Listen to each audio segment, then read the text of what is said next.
वृंदावन धाम की महिमा अद्भुत है। वृंदावन धाम अपार रटे जा राधे राधे। जहाँ कण कण में रज रज में श्री राधा आपको अगर भक्ति की नजर से भक्ति का चश्मा लगा के जाओगे तो कण कण में किशोरी राधा रानी ठाकुर जी का दर्शन होगा। पिकनिक मनाने के उद्देश्य से अगर वृंदावन में जाओगे जाएंगे तो गंदी नालियों के अलावा कुछ नहीं दिखाई देगा। बोले वृंदावन धाम की जय।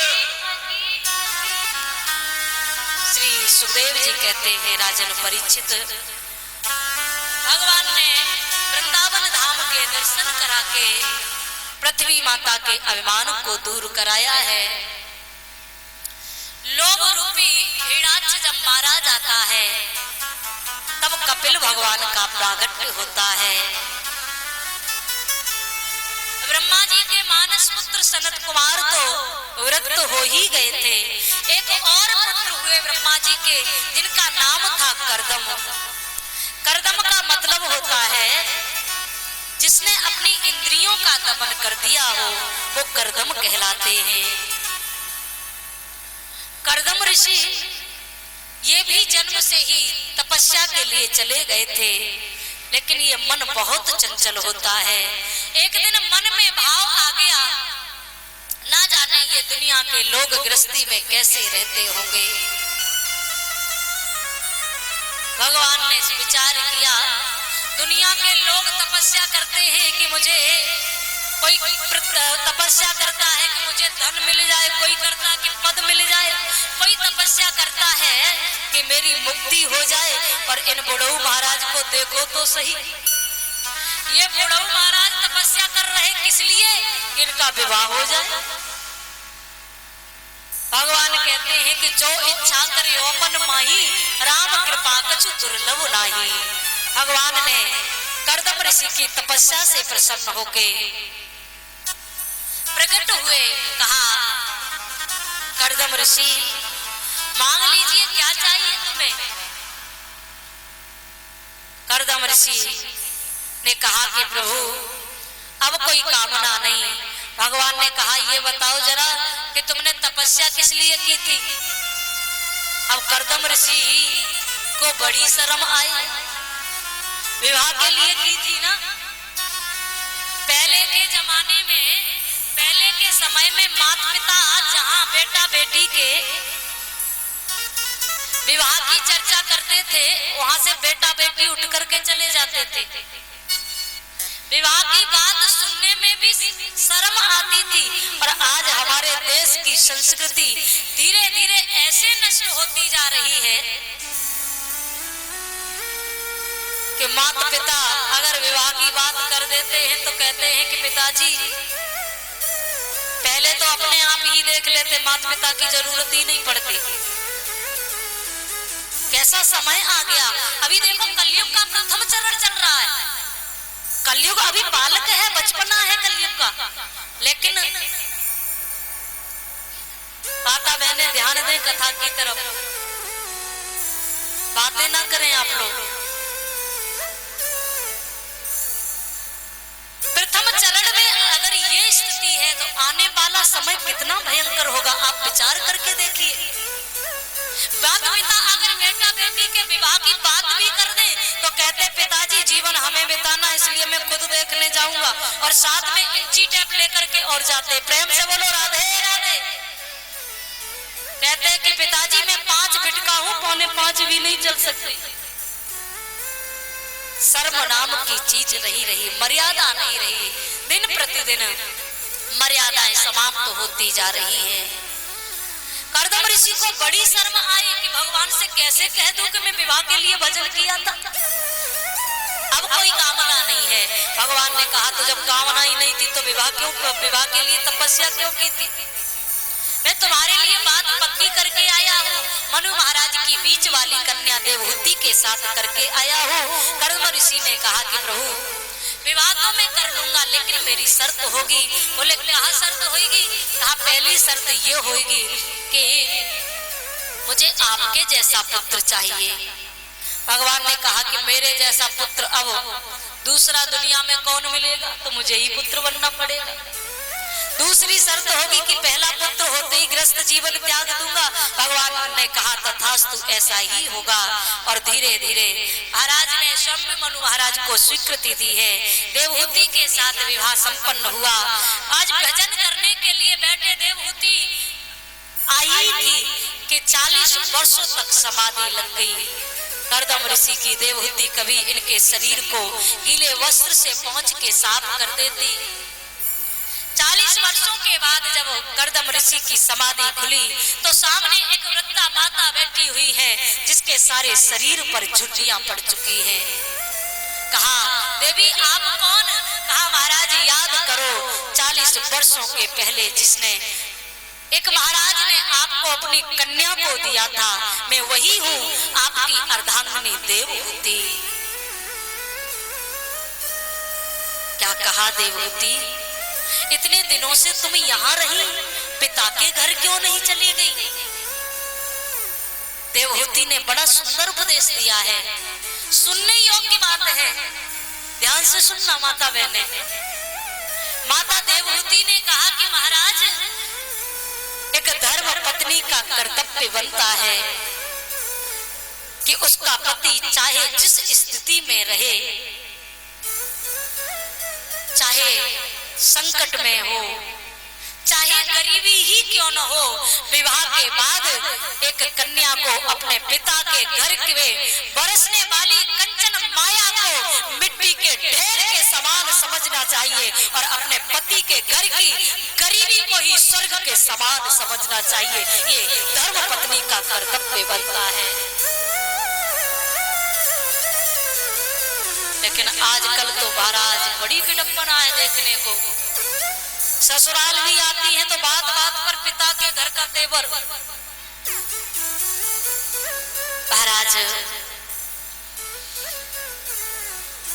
पति का घर ही मेरे लिए स्वर्ग के समान है। खाया पिया क्या फिर तुमने 40 वर्षों से? कहा, महाराज कभी फल पा लेती, नहीं मिलते तो पत्ते खा के रह जाती, वो भी नहीं मिलते तो मैं केवल और केवल जल पी करके रह जाती हूँ। आज देवहूति के त्याग को देखा, हाथ पकड़ के एक सरोवर में जो ही डुबकी लगाई है, देवहूति 16 वर्ष की हो गई, कर्दम ऋषि 20 वर्ष के हो गए। सोने का महल बन करके तैयार हो गया, जो सुख पिता के घर नहीं देखा था। आज देवहूति के त्याग का फल ये है कि पति के घर में वो सुख देखने के लिए मिल रहा है। गृहस्थ जीवन प्रारंभ हुआ, प्रतिज्ञा दी कि पहला पुत्र होते ही गृहस्थ जीवन त्याग दूंगा, लेकिन भगवान की कुछ और ही इच्छा। आज कर्दम ऋषि के यहाँ पहली कन्या ने जन्म लिया जिसका नाम कला रखा गया, जो मारीच ऋषि को ब्याही गई। दूसरी कन्या जिसका नाम अनसुईया रखा, जो अनसुईया का विवाह अत्रि मुनि के साथ में हुआ, जिन्होंने पतिव्रत के प्रभाव से तीनों देवताओं को बालक बना लिया। तीसरी कन्या अरुंधति हुई, जो वशिष्ठ मुनि को ब्याही गई। एक नहीं, दो नहीं, महाराज कर्दम के यहाँ 9 कन्याओं ने जन्म लिया। 10वीं संतान के रूप में स्वयं कपिल भगवान का प्रागट्य हुआ। बोले कपिल भगवान की जय। माता देवहूति ने कपिल भगवान को सुंदर आसन दिया है और आज कर्दम ऋषि ने जैसे ही दर्शन किए, आज गृहस्थ जीवन त्याग के जंगल की तरफ चल दिए। किसी ने पूछ लिया कर्दम ऋषि से, दुनिया के लोग तपस्या करते हैं कि मुझे भगवान मिल जाए और तुम्हें तो भगवान पुत्र रूप में प्राप्त हुए हैं, अब तुम्हें क्या चाहिए? आध्यात्मिक चिंतन है।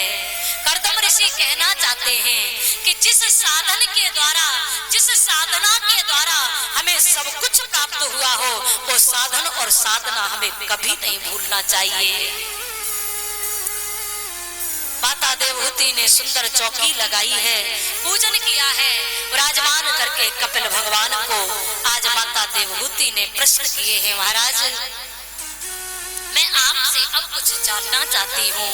कपिल भगवान ने कहा, माँ आप ये क्या कह रही हैं?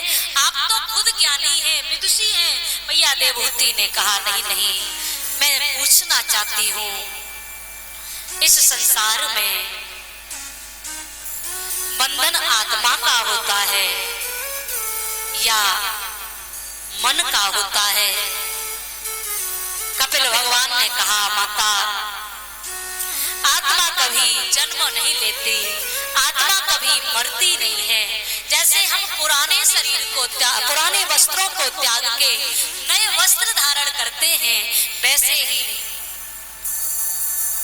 आत्मा भी पुराने शरीर को त्याग के नए शरीर को धारण करती है। जहां तक बंधन का कारण होता है माँ, वो मन ही होता है। सांख्य उपदेश यहाँ कपिल भगवान मैया देवहूति को दे रहे हैं। मैया देवहूति को भगवान ने कहा, माँ, इस संसार में जीव की सर्वोपरि भक्ति है कि वो प्रत्येक परिस्थिति में प्रसन्न रहे, चाहे जैसी स्थिति हो, हमेशा प्रसन्न रहे। आप भगवान के चरित्र को उठा के देख लीजिए। जन्म हुआ जेल में, पालन हुआ गोकुल में, 7 दिन के हुए पूतना आ गई, 6 महीना के हुए सक्तासुर आ गया, 1 वर्ष के तृणावर्त आ गया, 7 वर्ष के हुए गिरिराज बाबा धारण करने पड़े, 11 वर्ष 56 दिन के हुए मथुरा जाके कंस का वध करना पड़ा। कुछ दिन शांति से बैठे थे, जरासंध ने आक्रमण कर दिया, द्वारिका वसाली, द्वारिका के राजा बन के थोड़े दिन ही बैठ पाए कि यहाँ महाभारत युद्ध छिड़ गया। महाभारत युद्ध कराने आ गए, कभी भगवान चैन से बैठे क्या? और हम थोड़ा सा कष्ट आता मत्था पकड़ के बैठ जाते, भगवान ने दुख दे दिया। इसलिए माँ, प्रत्येक परिस्थिति में जीव को प्रसन्न रहना चाहिए, दान धर्म करते रहना चाहिए, क्योंकि अगर हम जीवन में दान नहीं करते तो हमारे जीवन का कोई उद्देश्य नहीं है। फिर तुलसी पंछी के पिए घटे न सरिता नीर, दान दिए धन ना घटे जो सहाय रघुवीर। हम लोग मदिरालय में जाकर के मदिरा पिएंगे, खूब खर्च कर लेंगे, गलत कार्यों में खूब खर्च करेंगे, लेकिन जहां दान करने की बारी आती है वहां पर महाराज फिर हाथ बंद हो जाता है। एक कंजूस व्यक्ति था जिसने जीवन में कभी कभी कोई दान नहीं किया था। लोगों ने उसका नाम व्यंग में ही दानचंद रख दिया। अब महाराज कभी दान धर्म कर्म नहीं किया, कभी कोई तीर्थ में नहीं किया, धर्म पत्नी बड़ी परेशान रहती इससे।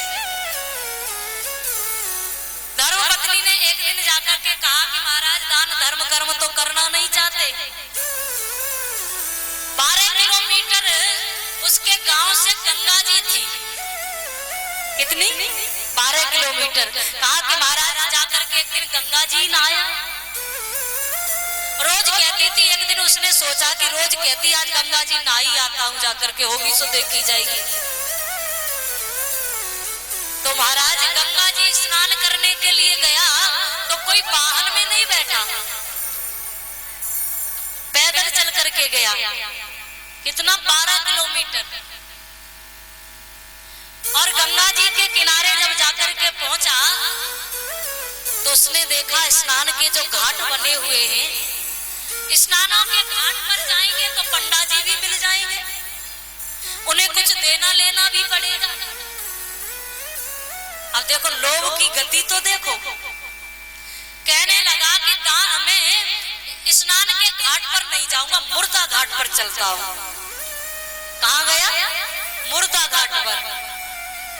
मुर्दा घाट पर गंगा जी में स्नान करने लगा। भगवान को हंसी आ गई कि इसके लोभ की गति तो देखो कि स्नान करने आया है तो स्नान कहां करना? मुर्दा घाट पर। भगवान ने सोचा कोई लीला करनी चाहिए। भगवान पटना का रूप धारण करके मुर्दा घाट पर प्रकट हो गए। अब जैसे ही स्नान करके ये निकला बाहर, पंडा का का रूप धारण किए भगवान ने कहा यजमान की जय हो, यजमान की जय हो। जैसे ही इसने पंडा का रूप धारण किए हुए भगवान को देखा, कहने लगा हद कर दी, अब ये मुर्गा घाट भी नहीं छोड़े, यहाँ भी आ गए। पंडा का रूप धारण किए हुए भगवान ने कहा हाँ मैं यही रहता हूँ, यहाँ का ही पंडा हूँ, और तुम्हारे जैसे दो चार यजमान साल में मिल जाते हैं तो साल भर का खर्चा पानी आराम से चल जाता है।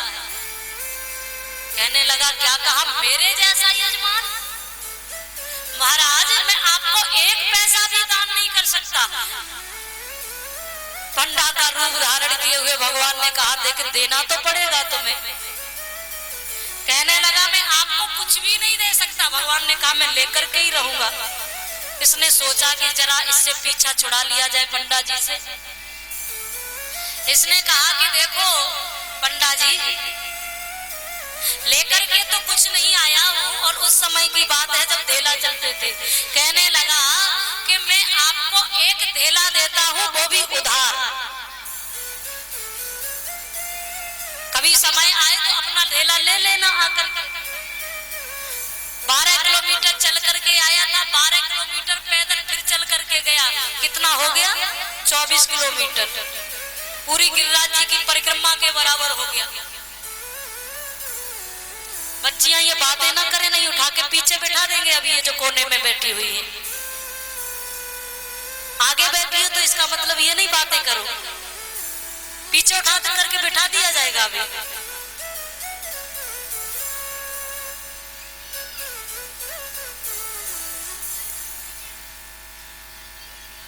12 किलोमीटर चल करके गया, और जैसे ही अपने घर पर पहुंचा, भोजन करके विश्राम करने वाला ही था, पंडा का रूप धारण किए हुए भगवान इसके दरवाजे पर पहुंच गए। दरवाजा खटखटाने लगे जाकर के यजमान की जय हो, यजमान की जय हो। धर्मपत्नी ने जाकर के दरवाजा खोला, कौन आया है? कहा कि यजमान घर पर है क्या? पंडा का रूप धारण किए हुए भगवान ने पूछा कि यजमान जी घर पर हैं क्या? बोले यजमान जी। कहा कि उनको जाकर के कहो कि उनके पंडा जी आए हैं, वो हमें कुछ देने के लिए कह के आए थे, उनको कहो कि आपके पंडा जी पधारे हैं। धर्मपत्नी जाकर के कहा महाराज किसी को कुछ देने की कह आए थे क्या? कहा देने की? हाँ महाराज कोई पंडा जी आए हुए हैं। कहने लगा क्या कहा? आ गए वो? हाँ हाँ महाराज आ नहीं गए, बाहर खड़े हैं। अब इसकी लोभ की अति तो देखो। कहने लगा कि जाओ वो पंडा जी को कह दो कि तुम्हारे यजमान जी बीमार हो गए। क्या कहा? कह दो जाके कि बीमार हो गए यजमान जी। धर्मपत्नी ने जाकर के कहा महाराज यजमान जी आपके बीमार हो गए, फिर आकर के ले जाना। पंडा का रूप धारण किए हुए भगवान ने कहा कि यजमान जी जब बीमार हो गए हैं तो ऐसी स्थिति में उनको अब छोड़ना भी नहीं बनता। तो जब तक यजमान जी बीमार रहेंगे, स्वस्थ नहीं होंगे, तब तक मैं भी उन्हीं के पास यही रहूंगा। धर्मपत्नी ने जाकर के कहा महाराज वो पंडा जी कह रहे हैं कि जब तक यजमान जी बीमार रहेंगे मैं भी यही रहूंगा। क्या कहा? यही रहेंगे? हाँ हाँ महाराज कह तो यही रहे। लोग की अति तो देखो। कहने लगा तो जाओ जाकर के कह दो पंडा जी को कि तुम्हारा यजमान मर गया। अब धर्मपत्नी भी वैसे ही थी जैसे को तैसा भगवान मिला ही देते। धर्मपत्नी झूठे के आंसू बहाते हुई गई, महाराज महाराज आपके यजमान जी पधार गए हैं, अभी अभी मर गए हैं। क्या कहा? यजमान जी मर गए? हाँ महाराज। भगवान ने कहा कि यजमान जी मर गए हैं तो अब जाना तो बिल्कुल नहीं बनता, उनकी क्रियाकर्म करना मेरा कर्तव्य बनता है। और तुम कहां किसको कहोगी जाके? मैं ही पूरे गांव में कह देता हूं कि दानचंद मर गया। भगवान ने अमित रूप प्रकट कर लिया। अमित रूप प्रकटे ते काला, अनेकों रूप धारण करके पूरे गांव में कह दिया कि दानचंद मर गया। अब मरे का समाचार सुन के गांव के लोग भी आने लगे। और महाराज जब ये गांव के लोग आए तो ये सही में सांस रोक के पड़ा हुआ है। लोगों ने देखा कि सच में दानचंद मर गया। इसके लिए अर्थी तैयार की गई। अर्थी बोलते हैं, आपके यहाँ क्या बोला जाता है जो शमशान घाट ले जाया जाता है? डोली, डोली तैयार होती है ना, डोली तैयार किया गया। वो तो संतों की डोली सजी जाती है, गृहस्थों में तो डोली दो बार निकलती है, एक डोली चली एक अर्थी सजी। तो आज गांव के लोगों ने इसको उस अर्थी पर रख भी लिया और ये उस पर महाराज पड़ गया, सांस रोक के पड़ा हुआ। लोग बांधने लगे, ये बंध भी गया। धर्मपत्नी रो करके कहती, महाराज ये मरे नहीं है। लोगों ने कहा, जाने वाला तो चला गया, ये तो तुम्हारा मोह है तो तुम तो रोगी। और महाराज लोग इसकी अर्थी को लेकर के चल भी दिए, ये चल दिया। शमशान घाट पर पहुंचे, लकड़ी इकट्ठी करके इसकी चिता को सजाया गया। चिता जलाने के लिए महाराज जलाने की तैयारियां भी हो गई, इसको रख लिया गया। ये जलने के लिए भी तैयार हो गया। भगवान को हंसी आ गई कि ये मर जाएगा लेकिन एक पैसा दान वान करेगा नहीं। क्या करे? भगवान ने गांव के लोगों से कहा, जरा रुकना, मैं इसके कान में कुछ कहता हूँ, शायद ये जीवित हो जाए, मंत्र पढ़ूंगा। तो भगवान ने आज इसके कान में कहा कि आया हूँ वैकुंठ से। पंडा का रूप धारण किए हुए भगवान ने जैसे ही कहा आया हूँ वैकुंठ से, नेत्र बंद करके पड़ा था, जैसे ही सुना आया हूँ वैकुंठ से, नेत्र खोल करके देखने लगा। जैसे ही नेत्र खोल करके देखा, सामने वही पंडा जी फिर नेत्र बंद कर लिए। भगवान ने कहा आया हूँ वैकुंठ से, तुम संग नाता जोड़, तुमसे नाता जोड़ने आया हूँ और तुम मुझे नहीं देना चाहते हो तो मांग ले जो चाहिए, तुम ही हमसे मांग लो। तो कहने लगा, देना चाहते हो? भगवान ने कहा हाँ दूंगा। कहा तो और कुछ नहीं तो धेला दीजिए छोड़। जो एक धेला देने की मैंने बात कही थी ना, वो एक धेला ही छोड़ दो, और कुछ नहीं चाहता। लोगों की लोभ की अति तो देखो, मर जाएंगे लेकिन एक पैसा हाथ से छूट न जाए। कपिल भगवान मैया को समझाते हैं कि माता, दान धर्म कर्म जीव को करते रहना चाहिए, साथ में यही जाता है। और मैया संसार में कहीं सुख नहीं है। दीन कहे धनवान सुखी, धनवान कहे सुख राजा को भारी। राजा कहे महाराजा सुखी, महाराजा कहे सुख इंद्र को भारी। इंद्र कहे चतुरानन को, ब्रह्मा कहे सुख विष्णु को भारी। तुलसीदास विचार करे, हरि भजन बिना सब जीव दुखारी। यहाँ कोई सुखी नहीं है बिना हरि के भजन के, ये सारा संसार दुखी है। जिसने भगवान के नाम का खजाना कमा लिया हो वो सबसे ज्यादा सुखी होते हैं। आज भगवान के उपदेश सुन करके भक्ति की 10 परिस्थितियां होती हैं। मैया देवहूति का सारा शरीर पानी बन करके बहने लगा। कपिल भगवान ने मैया देवहूति के चरणों में प्रणाम किया और वहां से सीधे गंगा सागर क्षेत्र चले गए, जहां आज भी मकर संक्रांति के दिन हम सब कपिल भगवान के दर्शन करने जाते हैं। बोले कपिल भगवान की जय। माता देवहूति का वंश आगे नहीं चला। प्रसूति नाम की जो बहन थी वो दक्ष नाम के प्रजापति से ब्याही गई। इन्हीं का विवाह, इनके यहाँ सती का प्रादुर्भाव हुआ जो भोले बाबा के साथ में ब्याही गई। पतिदेव का पिता के यहाँ यज्ञ मंडप में कोई स्थान न पाकर के सती ने योगाग्नि में अपने शरीर का परित्याग किया। श्री सुखदेव जी कहते हैं, राजन परीक्षित आकृति नाम की जो बहन थी वो रुचि नाम के प्रजापति के साथ ब्याही गई। इन्हीं के यहाँ यज्ञ नारायण का प्रादुर्भाव हुआ। ये 3 बहनें और 2 भाई थे। एक भाई का नाम प्रियव्रत और दूसरे भाई का नाम उत्तानपात था। प्रियव्रत का मतलब होता है जिसने जीवन में अच्छी प्रतिज्ञा की हो।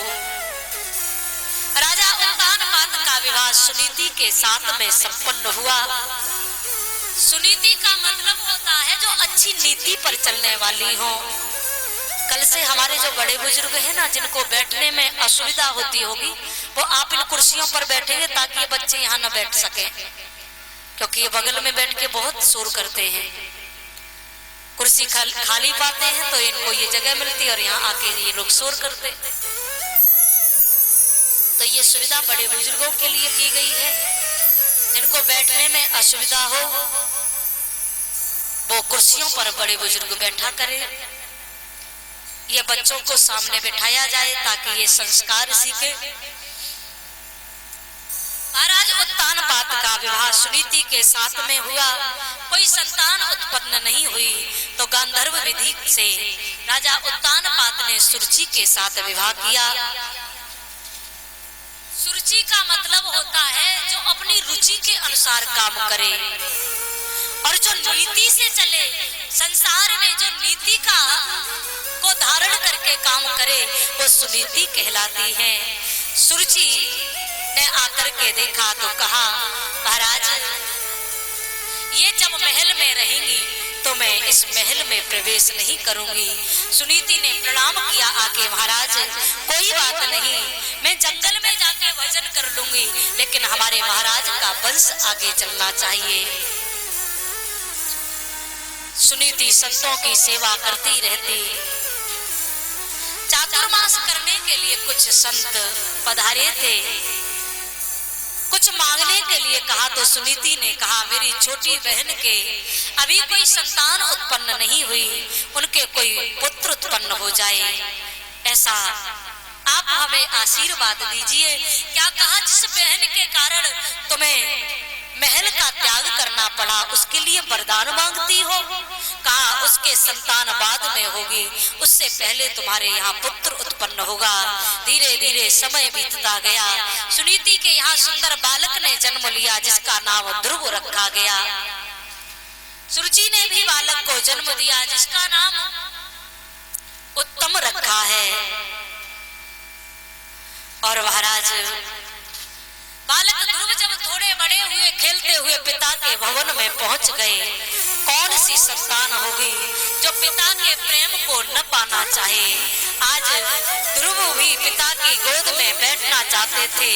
सुरुचि ने डांट दिया, कहा, पिता की गोद में बैठना चाहते हो तो भगवान का भजन करना। प्रकट होकर के भगवान कुछ मांगने को कहे तो मेरी कोख से जन्म लेने का वरदान मांग लेना। प्रिय भगवत प्रेमियों, आज ये सुरुचि ने भगवान का भी अपमान कर दिया।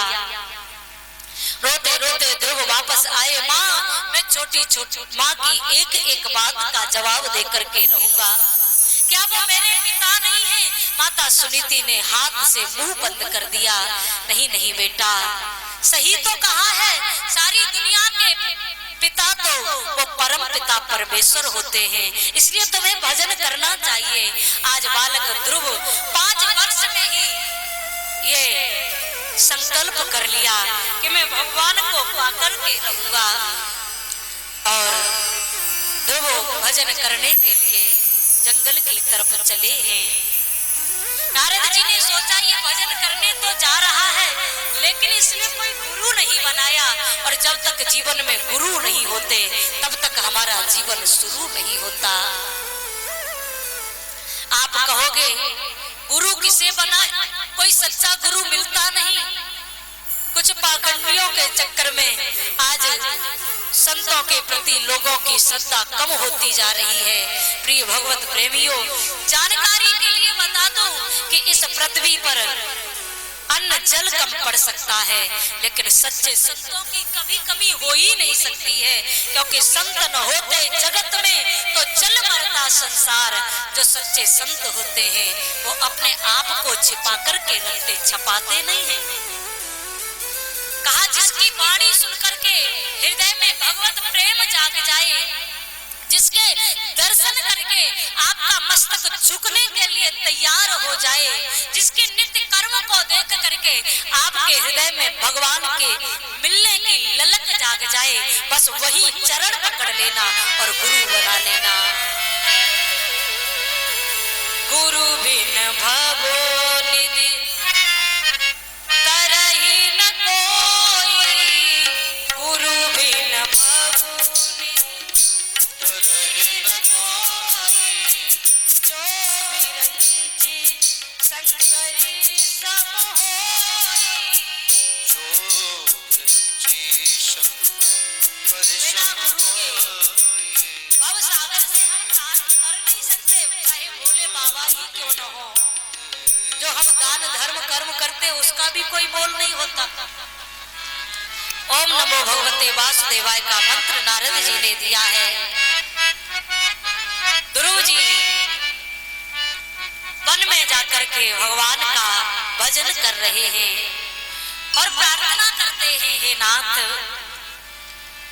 अब विलंब न कीजिए, अब तो आकर के दर्शन दीजिए प्रभु।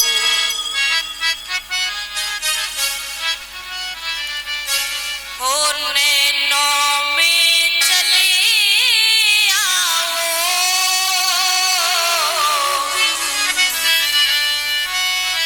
हो नैनों में चले आओ, श्याम दर्शन देख